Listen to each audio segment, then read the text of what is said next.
चलो ध्यान देंगे, आज से अवकलन शुरू कर रहे हैं तो बिल्कुल ध्यान देना है ना। अवकलन, अवकलन, ठीक है, ध्यान देंगे। अवकलन में पूरा पूरा सूत्र का खेल है कि नहीं? तो सूत्र पता होना बहुत जरूरी है, बिना सूत्र काम चलने वाला नहीं है। तो लाइन से सूत्र को लिखेंगे, क्या क्या इसके सूत्र हैं और किस प्रकार से प्रयोग होना है, ठीक है। तो यहाँ से पहला सूत्र अपने पास बनेगा, ध्यान देंगे, d by d x, d by d x, x की पावर ऑफ एन, एक्स की पावर ऑफ एन बराबर आप लिख सकते हैं हम लोग n x power of n x power of n minus one, n x power of n minus one. अवकलन के बारे में पहले से ही पढ़ चुके हो, ज्यादा समझाने की जरूरत नहीं है। जो डी बाई डी एक्स है उसका अवकलन का फॉर्मेट होता है, पढ़े हो ना, ज्यादा समझाने की जरूरत है क्या अवकलन के बारे में? अवकलन का अर्थ क्या है, कोई बता पाएगा? अवकलन का अर्थ क्या है? अवकलन से क्या समझते हो जी? अवकलन का अर्थ क्या है? एक उदाहरण भी दे रहा हूं, बताना फिर मेरे को अर्थ, ठीक है। यहाँ पर एक सूत्र बना है, d by d x x power of n is equal n x power of n minus one. बना नहीं बना है? एक छोटा सा एग्जांपल दे रहा हूँ, है ना, और उसको देख के बताना कि अवकलन का अर्थ क्या है, ठीक है। यहाँ पर ये सूत्र है, ये अवकलन का ही सूत्र है ना, ये अवकलन का ही सूत्र है कि नहीं? मान लो ये लिखा है एक्स पावर 4 लिखा है, एक्स पावर 4 लिखा नहीं, लिखा है कितना लिखा है? एक्स पावर 4 लिखा है। तो यहाँ पर जो एक्स पावर 4 लिखा है, समझना, तो यहाँ पर अगर मैं फॉर्मूला में रखूं ये कैसे लिखा आएगा? डी अपॉन डी एक्स, ऐसा लिखा है क्या? डी अपॉन डी एक्स, और ये एक्स पावर ऑफ 4 लिखा है, एन की जगह पर कितना आ गया? 4, एन की जगह पर 4। यहाँ पर कितना आएगा बोलना, ये सूत्र के हिसाब से अगर लिखूं तो n सामने आता है तो n मतलब 4 सामने आएगा, ये लिखा है x, और ऊपर में 4 में 1 घटेगा, n माइनस 1 मतलब 4 में 1 घटेगा। ये फॉर्मूला पढ़ के बैठे हो आप लोग, पढ़े हो ना? तो उसके हिसाब से बताना मेरे को, ये आएगा 4x power of 3, 4x power of 3, ठीक है, समझना। तो यहीं पर मेरे को बताओ, यदि ये x पावर 4 है, x पावर 4 है, इसका सॉल्यूशन कितना है अवकलन करने पर? 4x power 3। तो दोनों में कौन बड़ा? ये उसका मेन था, fx था, या y बराबर भी बोल सकते हैं या fx भी बोलते हैं, है ना। तो बताओ दोनों में कौन बड़ा? नहीं समझ आ रहा है? एक और करते हैं, देखना। ये x पावर 4 मतलब मान लो 2 की पावर 4, 2 की पावर 4। एक और उदाहरण दे रहा हूँ, उसी को दे रहा हूँ ना, 2 की पावर 4। तो 2 की पावर 4 को अपन क्या बोल सकते हैं? 2 दूने 4 दूने 8 दूने 16। कितना आएगा इसका सॉल्यूशन? 16। कितना आएगा? 16। और यहीं पर ये आया है, इसमें भी x का मान 2 रखो, तो 4 गुणा 2 की घात 3, 4 गुणा 2 की घात 3 कितना आएगा? 4 गुणा 2 दूने 4 दूने 8, 8 चौक 32, कितना है? 32 आएगा ना? कितना आएगा? 2 की पावर 3 मतलब 2 दूने 4 दूने 8, और 8 गुणा 4 मतलब 32। इसका मतलब वैल्यू क्या किया, वो घटाया कि बढ़ाया? क्या किया?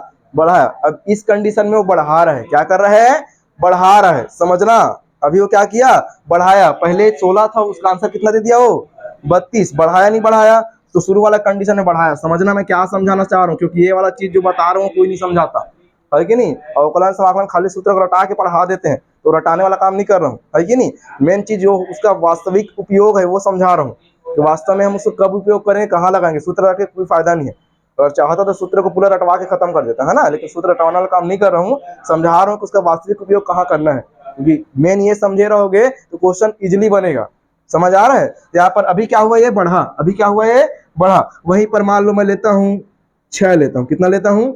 6। समझना यहाँ पर क्या हो रहा है, या ऐसे कर लो, y बराबर ये x पावर 4 है। एक अगला एग्जांपल लेता हूँ, ठीक है, इसको मैं करता हूँ x पावर 2, x पावर 2। तो इसका अवकलन करना है तो d बाई डी एक्स ऐसा लिखूंगा, d y by d x ऐसा कुछ लिखा है। दोनों पक्षों को अगर मैं अवकलन करूँ तो d upon d x x power 4 ऐसा कुछ लिखा है क्या? ठीक लिखा हूँ? दोनों पक्षों का अवकलन करने पर d upon d x y के सापेक्ष, y का होगा x के सापेक्ष, और d by d x x के सापेक्ष x के स्क्वायर का होगा। तो कितना आएगा जी? 2x आएगा। कितना आएगा? 2x आएगा। नहीं आएगा? आएगा ना, ये 2x आएगा, ठीक है। अब यहाँ पर देखो, x का स्क्वायर लिए, क्या लिए? x का स्क्वायर। मान लो मैं x की जगह पर 4 लेता, सॉरी 4 बोलता हूँ, मान लो 8 लेता हूँ। कितना लेता हूँ? 8। x से बराबर यदि मैं 8 लूँ, क्या लूँ? 8, तो यहाँ पर ये कितना मिलेगा, ये मिलेगा 8 का वर्ग, 8 का वर्ग, 8 का वर्ग मतलब 16, 8 का वर्ग मतलब, अरे अरे 64 यार, 8 गुणा 2 कर डाला, इसको देख लिया ना मैं, इसलिए इसको देख लिया ना, तो फट से 8 गुणा 2 हो गया। ठीक है, कोई दिक्कत नहीं है। 8 का वर्ग मतलब 64, ये कितना आया 64, एक्स का स्क्वायर कितना आया, एक्स का स्क्वायर कितना आया जी 64, याद रखना कितना आया 64। कुछ अलग चीज समझा रहा हूँ, यहाँ पर क्या होता है 2 गुणा एक्स का मान कितना रखे थे, एक्स का मान कितना रखे हैं 8, कितना आएगा 16, कितना आया 16। अभी तो चेक करो, अभी तुम लोग क्या बोले हो, अवकलन करने पर वैल्यू कितना आ रहा है, बड़ा आ रहा है, कितना आ रहा है बड़ा, लेकिन यहाँ पर तो छोटा आ गया। पहले वो 64 हो रहा है, उसके बाद क्या हो रहा है, अवकलन करने के बाद 16 हो रहा है, क्या हो रहा है 16। क्या मैं समझाया, समझ आया कुछ। सेकेंड टाइम में आंसर कितना हो गया, सेकेंड टाइम में आंसर क्या हो गया, छोटा। अवकलन करने के बाद आंसर छोटा हो गया, लेकिन पहले कंडीशन में आंसर क्या हो गया था, बड़ा हो गया था, लेकिन अभी कंडीशन में क्या हो गया वो छोटा। ये बड़ा भी दे देता है और छोटा भी दे रहा है, बड़ा भी दे रहा है और छोटा भी दे रहा है। इसको अपन कंप्लीट बोलते हैं परिवर्तन, क्या बोलते हैं परिवर्तन। एक और एग्जांपल दूं क्या, ये समझ आ गया इतना में, परिवर्तन बोलेंगे नहीं बोलेंगे, परिवर्तन मतलब बढ़ भी सकता है और घट भी सकता है, बढ़ भी सकता है और मतलब बढ़ेगा भी और घट भी सकता है, मतलब घट भी सकता है, मतलब घट भी जाएगा। समझ आ रहा है क्या बोलना चाह रहा हूँ। अवकलन का मतलब कभी भी घटाने से नहीं लेना है। अक्सर हम लोग क्या समझते हैं कि अवकलन का अर्थ घटाना मतलब कम करना होता है, समाकलन मतलब बढ़ाना होता है। अक्सर अपन समझते हैं, अक्सर हम लोग यही समझते हैं कि अवकलन का मतलब कम करना और बोल सकते हैं समाकलन का मतलब बढ़ाना, तो ऐसा नहीं है। अवकलन का मतलब समझ आया कि नहीं, और समाकलन का मतलब मैं जब समाकलन पढ़ेंगे तब बताऊंगा, ठीक है ना। बाकी अवकलन का अर्थ समझ आया कि नहीं। अवकलन का सामान्य अर्थ क्या समझेंगे, परिवर्तन, क्या समझेंगे परिवर्तन। अब परिवर्तन कैसा, तो बढ़ा भी सकता है और घटा भी सकता है, या जीरो भी ला सकता है, या क्या कर सकता है जीरो भी दे सकता है। समझ आया कि नहीं, समझ आया दिलीमा, ठीक है। तो ये हुआ अवकलन का शाब्दिक अर्थ, बढ़ा भी सकता है और घटा भी सकता है, तो बिल्कुल कंफ्यूजन नहीं होना है। तो कभी कभी मान लो पूछ देता है, या नहीं भी पूछा, तुम्हारे दिमाग में होना चाहिए कि अवकलन हमेशा वैल्यू को बढ़ाता है बोल दिया, या हमेशा वैल्यू को घटाता है बोल दिया, दोनों अर्थ कथन गलत है, दोनों कथन क्या है गलत। और ना तो हमेशा बढ़ाता है नहीं हमेशा घटाता है, वो क्या करता है परिवर्तन करता है, क्या करता है परिवर्तन। उसमें हमेशा शब्द नहीं आएगा, हमेशा शब्द नहीं आएगा। अगर वो लिख दिया कि अवकलन क्या करता है, अवकलन वैल्यू को बढ़ाता है, ठीक है, अवकलन वैल्यू क्या करता है बढ़ाता है, सही है, क्या करता है बढ़ाता है। और लिख दिया अवकलन वैल्यू को घटाता है, ठीक है, वैल्यू घटाता है, वो भी सही है। लेकिन बोल दिया अवकलन हमेशा वैल्यू को बढ़ाता है, हमेशा वैल्यू को बढ़ाता है, तो ये क्या हो जाएगा कथन गलत होगा। क्यों होगा, समझ आया, समझ आया है ना। ये अवकलन का थोड़ा प्रॉपर्टीज है जिसको अपने को दिमाग में रखना जरूरी है, बन जाएगा। जैसे कि आप लोग पढ़े हो, एक चीज और पढ़े हो बता रहा हूँ, त्वरण पढ़ेगा फिजिक्स में, त्वरण एक्सेलरेशन पढ़े हो। त्वरण में क्या होता है, वेग परिवर्तन की दर, वेग परिवर्तन की दर, उसी को त्वरण बोलते हैं ना। त्वरण का परिभाषा क्या पढ़े हो, वेग परिवर्तन की दर को क्या बोलते हैं जी त्वरण। और वेग परिवर्तन की दर, परिवर्तन मतलब बढ़ भी सकता है और घट भी सकता है, कोई गारंटी नहीं है बढ़ेगा घटेगा। परिवर्तन मतलब बढ़ भी सकता है और घट भी सकता है, तो वेग परिवर्तन की दर बोला जा रहा है, उसी को त्वरण बोलते हो। उसका ऐसे लिखते हो क्या, D A upon d T, त्वरण परिवर्तन बोल सकते हैं, सॉरी मिस्टेक हो रहा है मेरे से, वेग परिवर्तन की दर d v upon d t, ऐसा लिखते हो क्या। इसी को अपन क्या बोलते हैं एक्सेलरेशन बोलते हैं, त्वरण बोलते हैं, पढ़े हो ना। तो ये भी तो अवकलन ही है, डी अपॉन डी टी लिखे हो तो ये समय के सापेक्ष हुआ है, जो नीचे में रहेगा उसके सापेक्ष होता है। जैसे कि यहाँ पर x से नीचे में है तो x के सापेक्ष अवकलन होगा, और यहाँ पर t के नीचे है तो क्या हो जाएगा t के सापेक्ष अवकलन हुआ है। समझ पा रहे मैं क्या बोलना चाह रहा हूँ, कंफ्यूजन थोड़ी हो रहा है। ये वाला समझ आया एग्जाम्पल, ये भी परिवर्तन को ही दिखा रहा है ना। त्वरण क्या दिखाता है, वेग परिवर्तन की दर है, तो वेग में परिवर्तन मतलब dv अपॉन dt लिखते हो, dv अपॉन dt यही लिखते हो ना, तो वो भी परिवर्तन ही दिखा रहा है। मतलब त्वरण बढ़ भी सकता है और घट भी सकता है, वेट बढ़ भी सकता है और घट भी सकता है, इसके बारे में वो डिस्कस किया है, ठीक है। उसी प्रकार से ये भी अवकलन है, और अवकलन तो फिजिक्स में पढ़े ही हो, थोड़ा बहुत पढ़े हो ना। तो ये समझ आया शाब्दिक अर्थ उसका, समझ आया। तो बिल्कुल भी कंफ्यूज नहीं होना है। ये सूत्र पहला वाला अपने पास बनेगा, d by d x x power n is equal n x power of n minus one, सूत्र याद हो जाएगा। पहले से याद भी होगा कुछ कुछ को, है ना। N x power of n minus one. यहीं पर एक चीज और आता है दूसरा, डी बाई डी एक्स, है ना। अब याद रखना जहां पर नीचे में अगर एक्स लिखा है तो अवकलन एक्स के सापेक्ष होगा, है कि नहीं। y लिखा है नीचे में तो अवकलन y के सापेक्ष। अर्थात ये समझ में आया कि नीचे में जो लिखा होगा उसी के सापेक्ष हमेशा अवकलन होता है, उसी के सापेक्ष हमेशा क्या होगा, अवकलन होगा। तो यहाँ पर मैं मान लो कोई कांस्टेंट ना, कांस्टेंट मतलब कोई संख्या जिसका मान फिक्स है, जिसका मान क्या है, फिक्स है। कोई अचर लेता हूँ, कोई कांस्टेंट लेता हूँ जिसका मान फिक्स है, जैसे 2 4 6 8 10 या 1 2 3 4 5 जो भी लेना है संख्या में, जिसका मान हमेशा फिक्स है, 2 है तो 2 है, 4 है तो 4 है, तो उसका हमेशा क्या लेके होता है, अवकलन जीरो। क्या होता है, जीरो बन जाएगा। समाकलन में इसका जस्ट उल्टा होता है, जब समाकलन पढ़ेंगे तब मैं बताऊंगा, अभी केवल अवकलन देख रहे हैं। ठीक है, ये d upon d x c is equal zero समझ आया क्या, समझ आया ना। तो यहाँ पर एक एग्जांपल इसका भी देखते हैं। मान लो d upon d x, D upon d x, यहाँ पर बोलो तो 2 लिख दिया तो कितना आएगा आंसर इसका, कितना आएगा, d बाई डी एक्स 2 का वैल्यू कितना आएगा, कुछ नहीं आएगा।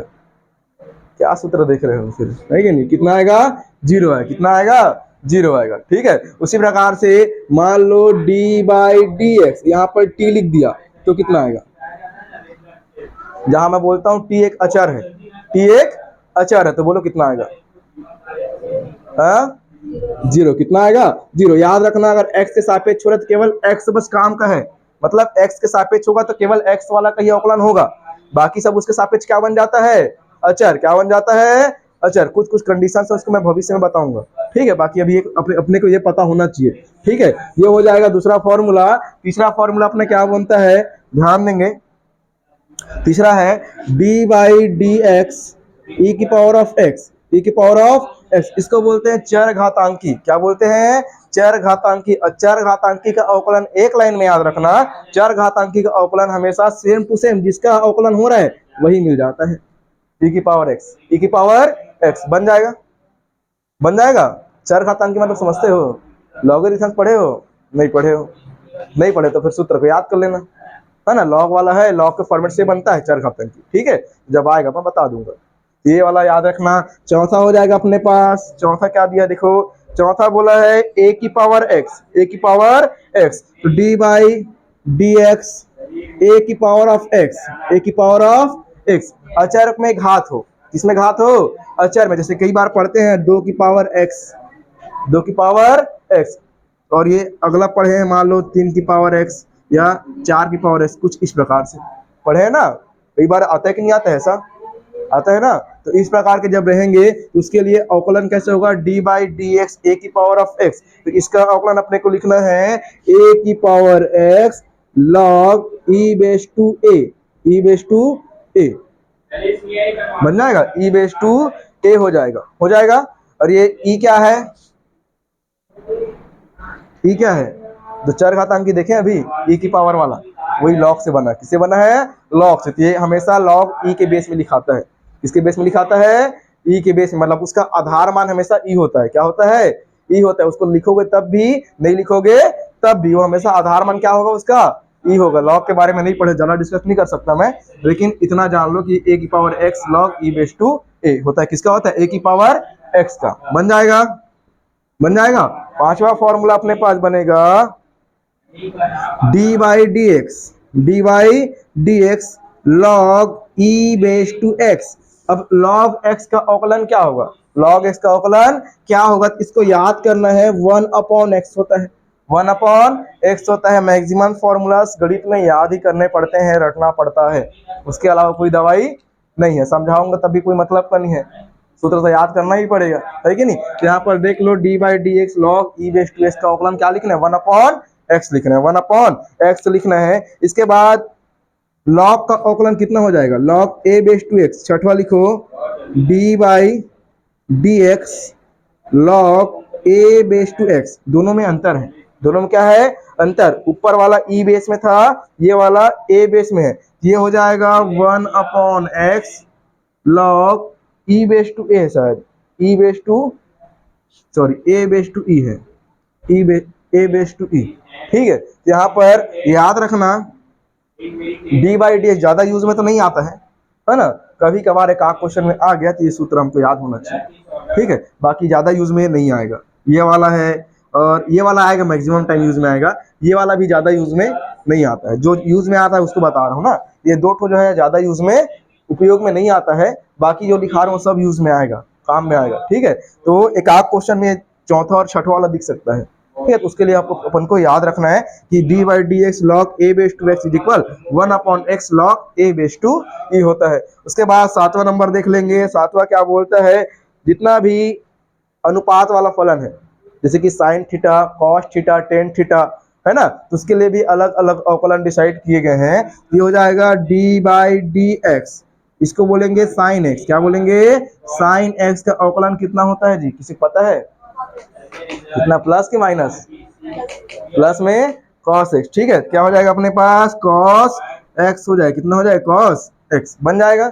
D by d x cos x का अवकलन कितना हो जाएगा, सॉरी साइन एक्स का अवकलन कॉस एक्स। और उसी प्रकार से बोलो तो आठवां number d by d x cos x का अवकलन कितना आएगा, माइनस साइन एक्स। बिल्कुल कंफ्यूजन नहीं होना है ना। साइन का कॉस और कॉस का माइनस साइन, कॉस का माइनस साइन, ये बोल सकते हैं थोड़ा सा, है ना, खतरनाक है। क्योंकि वो अपना तो ठीक है ले लिया, साइन का कॉस ले लिया, लेकिन वो कॉस में क्या कर लिया, हो माइनस में देना शुरू कर दिया। किसमें देना शुरू कर दिया, माइनस में देना शुरू कर दिया। तो कॉस एक्स बराबर माइनस का साइन एक्स। उसके बाद आ जाओ अगला 9वां number d by d x, कितना लिखेंगे, टेन एक्स। इसका लिखेंगे टेन एक्स, कितना कितना आएगा जी, सेक स्क्वायर एक्स। याद हो जाएगा ना, साइन एक्स का कॉस एक्स, कॉस एक्स का माइनस साइन एक्स और टेन एक्स का सेक स्क्वायर एक्स, ठीक है। ये सब याद होना चाहिए, सब कंपलसरी है। ये लगातार भी यूज में आएगा, ठीक है, लगातार यूज में आएगा। जो यूज में ज्यादा नहीं आएगा उसको मैंने चिन्हित कर दिया है, आप लोग भी चाहो चिन्हित कर सकते हो, है ना, कोई दिक्कत नहीं है। इसको ज्यादा प्रेशर देके याद करने की जरूरत नहीं, लेकिन थोड़ा सा दिमाग में होना चाहिए, इसका भी अवकलन होता है, ठीक है। उसके बाद बोलो तो डी बाई डी एस कौन आएगा, टेन के बाद बोलो कितना होता है, कितना, माइनस कॉसेक स्क्वायर एक्स, ठीक, कितना हो जाएगा, माइनस कॉसेक स्क्वायर एक्स। सब एक दूसरे से रिलेटेड ही है ना, सब एक दूसरे से क्या है, रिलेटेड है। ये कैसे सिद्ध हुआ है पता है तुम लोगों को, कॉट एक्स बराबर माइनस कॉसेक स्क्वायर एक्स कैसे आया है, कक्षा 11वीं में प्रथम सिद्धांत पढ़ाया था, याद है, उसी से हुआ है। किससे हुआ है, कक्षा 10वीं में जो प्रथम सिद्धांत पढ़े थे ना, उसी से ये सूत्र जो है, फॉर्मूला जो है आया है, उसी से बन के आया है, ठीक है। उसके बाद देखो आगे क्या हो जाएगा, सेक एक्स, कितना हो जाएगा, सेक एक्स। इसका सबसे ज्यादा यूज में आता है d by d x, sec x into tan x. अभी पूरा 1.5 महीना यही चलेगा, है ना, पूरा अवकलन और समाकलन पूरा 1.5 महीना रगड़ के चलेगा। अरे मैं सीधा फॉर्मूला लिख दिया क्या, पता नहीं आजकल क्या हो रहा है ना। ये फॉर्मूला पता है, इंटीग्रेशन लगा के sec x into tan x का होता है, ठीक है। तो सेक एक्स का अवकलन कितना होगा, sec x into tan x, बात बात में ना लिखा जाता है। चलो sec x into tan x बन जाएगा, है ना, ये फॉर्मूला हुआ। एक और बच गया क्या, अंतिम कॉट हो गया, सेक हो गया, क्या बच गया, कॉसेक, क्या बच गया, कॉसेक। कॉसेक का बोलो d by d x cosec x बराबर minus cosec x into cot x, cosec into cot, plus में के माइनस में, माइनस में। तो देखो यहाँ पर 3 ठो माइनस से बना होगा, कौन कौन सा, कॉस का और कॉट का और कॉसेक का। इसका मतलब जितना भी सी वाला है, जितना भी सी वाला है वो किस में रहेगा, माइनस में। भूलोगे थोड़ी, नहीं भूलोगे ना, जितना भी सी वाला है वो किस में रहेगा, माइनस में रहेगा, बन जाएगा। और देखो सी का सी ही बना के देता है, वो सी का सी बना के देता है ना। एक तो बस में सी का कॉस का साइन बना, इतना को याद तो कर लिए हो। तो इसमें अगर कंफ्यूजन होता रहा होगा तो याद रखना, जितना भी सी वाला है वो माइनस में रहेगा, किसमें रहेगा, अक्सर चिन्ह में मिस्टेक होता है हमारे हमसे, है ना, इसको बिल्कुल याद रखेंगे। ये 12 सूत्र है। उसके बाद योगफल का फॉर्मूला लिख लो, है ना। योगफल का फॉर्मूला क्या हो जाएगा, दो फलनों को आपस में जोड़ना है, दो फलन को आपस में जोड़ना है। मान लो पहला फलन u दूसरा फलन b, पहला फलन u दूसरा फलन b, तो दो फलनों का योग, दो फलनों के योग का अवकलन, दो फलनों के योग का अवकलन। तो ये लिखेंगे d upon d x u plus v, u plus v। मैं बोला हूँ u और v एक फलन है ना कि अचर, क्या बोला हूँ, u और v क्या है, फलन है, अचर नहीं है। अचर होगा तो वहां पर साफ लिख के देगा, जहां u अचर है v अचर है, लेकिन वो अचर नहीं है, वो क्या है जी, फलन है। तो फलन का अवकलन कैसे होगा, तो u प्लस v के लिए फॉर्मूला लिख लो, du अपॉन dx और प्लस dv अपॉन dx बन जाएगा। बन जाएगा। दो फलनों का योग का अवकलन कैसे होगा, समझ आया क्या, समझ आया, समझ आया, बन जाएगा। इसके बाद आगे देखो, ये योग वाला हो गया, इसी में अंतर रहेगा, क्या रहेगा, अंतर। तो यहाँ पर क्या लगा देना, नीचे में माइनस, बन जाएगा। योग का और अंतर का दोनों का एक साथ लिखा दिया, बन जाएगा ना। ये योग वाला और ये अंतर वाला पुस्तक में fx1 और fx2 करके दिया होगा, ठीक है। तो तुमको जो सुटेबल लगे, अपने अनुसार अच्छा लगे, उसको लिख लेना, बन जाएगा। मैं u और v से लिखा रहा हूँ क्योंकि ये मेरे को थोड़ा सा आसान लगता है, ठीक है। तुम लोग को भी हो सकता है आसान लगे, इसलिए बता रहा हूँ, ठीक है। तो बाकी देखो, यहाँ पर ये योग और अंतर का हो गया। इसके बाद देखते हैं गुणा का, किसका देखते हैं, गुणा का। दो फलनों के गुणा का अवकलन तो कैसे होगा, d upon d x u into v, u into v बन जाएगा, u इंटू वी। इसको याद करना है, तो क्या करना है, याद करना है। u पहले में है तो u को पहले बाहर निकालो, दूसरे का अवकलन करो, d upon d x v, बीच में क्या लगाना है, प्लस, क्या लगाना है, प्लस। इस बार कौन बाहर आएगा, v बाहर आएगा, कौन अंदर जाएगा जी, d upon d x you बन जाएगा। या प्रथम फलन गुणा द्वितीय का अवकलन प्लस द्वितीय फलन गुणा प्रथम का अवकलन, ऐसे भी बोलते हैं, बन जाएगा। तो उसको लिख के बताऊं क्या हिंदी में, कि ऐसे बन जाएगा, लिख लोगे आप लोग खुद से, है ना। तो u बाहर आएगा, v का अवकलन होगा, प्लस v बाहर जाएगा और u का अवकलन। ये क्या हो जाएगा, दो फलनों के गुणनफल का अवकलन, दो फलनों के गुणनफल का अवकलन हो जाएगा। अब यहीं पर एक और अंतिम, अंतिम नहीं बोल सकते, सेकेंड लास्ट बोल सकते हैं। इसके बाद एक और याद रखना, ये मोस्ट इंपॉर्टेंट है, कई बार काम आना है, ये वाला ये सब लिखा रहा हूँ, कई बार काम आना है कि नहीं। यहाँ पर 15वां नंबर है, दो फलनों के भागफल का अवकलन। दो फलनों के भागफल का अवकलन मतलब इसको लिखते हैं d upon d x u upon v. पुस्तक में f(x1) और f(x2) करके दिया है, तुमको जो सुटेबल लगे लिख लेना, है नहीं। यहाँ पर क्या हो जाएगा, d upon d x u upon v, दो फलनों के भागफल का अवकलन। ये होता है formula v into d upon d x u, और यहाँ पर प्लस लगाना, उसके बाद u इंटू क्या हो जाएगा, प्लस की माइनस, माइनस होगा, क्या होगा, माइनस, ठीक है। यहाँ पर हो जाएगा, नीचे वाले को क्या बोलते हैं, मान लो नीचे वाले को, सॉरी ऊपर वाले को अंश बोलते हैं, और नीचे वाले को मान लो हर बोलते हैं, क्या बोलते हैं, हर। तो समझना, ऊपर वाला अगर अंश है, नीचे वाला हर है, तो फॉर्मूला क्या बनता है, हर गुणा अंश का अवकलन माइनस अंश गुणा हर का अवकलन, किसका, हर का अवकलन, और बटे में हर का स्क्वायर, मतलब हो जाएगा v का स्क्वायर, क्या हो जाएगा, v का स्क्वायर बन जाएगा, है ना। तो ये इतना हो जाएगा। इसको याद करने का एक तरीका बता देता हूँ, ठीक है। क्या हो जाएगा, देखो नीचे वाले से शुरू करना है और नीचे वाले पे खत्म करना है, समझ आया। नीचे वाले से क्या करना है, शुरू करना, नीचे वाले पे खत्म करना, बीच में माइनस चिन्ह होगा। या इसी को एक और तरीके से लिख सकते हैं, अगर अंश और हर के फॉर्मेट में लिखना चाहे तो लिखेंगे हर गुणा अंश का अवकलन, हर गुणा अंश का अवकलन,